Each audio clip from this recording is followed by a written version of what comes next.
What's going on, Gears of War fans? UnrealEntGaming here today to bring you some news, information, updates, and predictions surrounding the future of Gears of War 4. Now, it has been revealed that E3 2015, the official debut and confirmation of Gears of War is set for holiday 2016, with so many mysteries and questions surrounding the title itself. So today we're going to have ourselves a little bit of a brief discussion talking about what we feel Gears of War 4 has in store for us. Now, honestly, guys, just off of the debut trailer alone, we saw that we saw two very different characters, and most people thought it was going to be Marcus and Anya, and you know, to our surprise, it was a brand new character by the name of JD and another mysterious female character walking around, you know, a very gritty environment. Now, this is one thing I want to point out.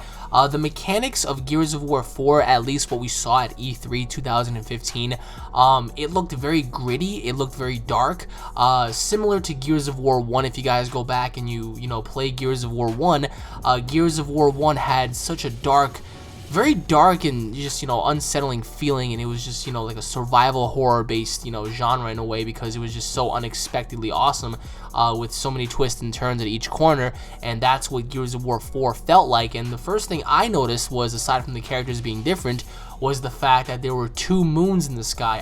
I really don't know if anybody else noticed that or not. But of course, we don't even know about these moons. I mean, we don't even know if we're on the same planet or not. Perhaps, maybe this is a different planet. Many people have talked about how the creatures that we saw within Gears of War 4 happened to come from the moon.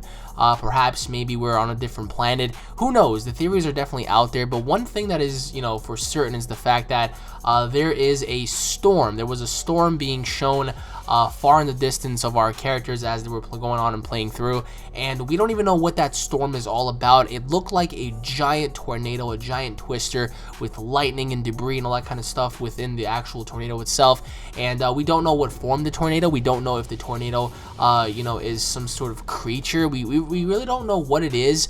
We did see great mechanics behind animation. We saw wind gusts look beautiful in the game. They were knocking over cars and just destroying brick walls and stuff. It looked absolutely amazing. Visually, I would say Gears of War 4 looks beautiful, looks very beautiful.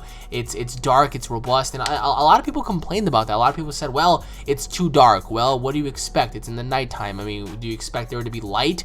Of course, the only light that we have is from the actual weapons themselves, the flashlights that were attached. And what's really interesting to note as well is the fact that, again, we had two moons, something that I believe we've never saw in Gears of War before. And some people might debate that. Some people might say, well, we did see, two moons before.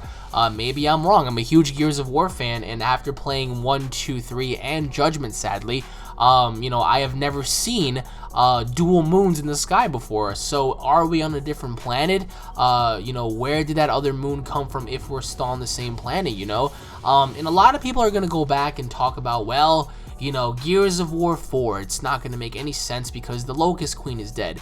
Yes, that is true. The Queen is dead, and so are presumably all of the Locusts and Lambent that inhabited the planet. But of course, we don't know what these creatures are. Perhaps maybe these creatures are extraterrestrial. Perhaps maybe the Locusts come from a different planet. We really don't know the entirety of the bioengineering behind the Locusts. We don't know how they're born.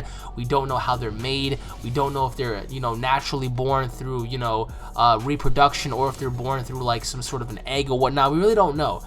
So maybe perhaps, these locust-like monsters are coming from other planets.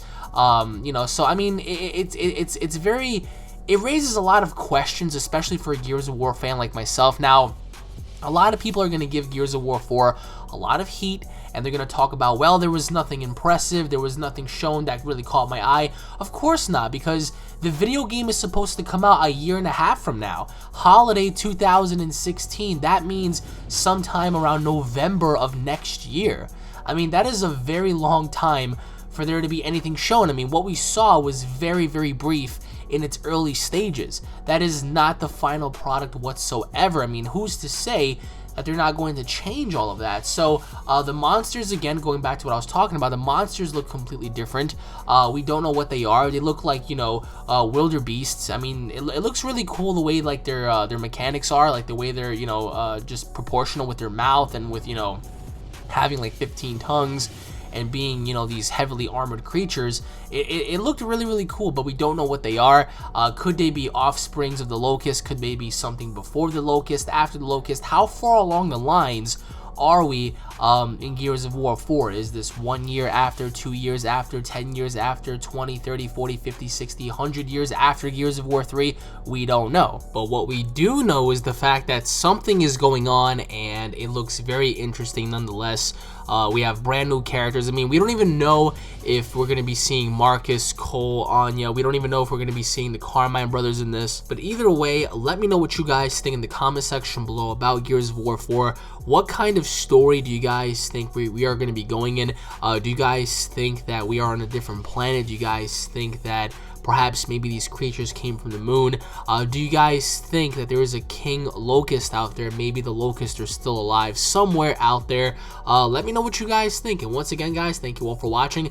If you guys are Gears of War fans, don't forget to subscribe to my channel for all the latest Gears of War news, information, and updates. If you guys enjoyed the episode, if you guys are excited about Gears of War 4, smash that like button, leave your thoughts in the comment section below. Stay tuned for more Gears of War, ladies and gentlemen. It is coming holiday 2016, and all of our questions are going to be answered very, very soon. So share your thoughts and opinions and your predictions, guys. And on that note, I'll be seeing each and every single one of you in the next episode. Take it easy, everybody. Peace.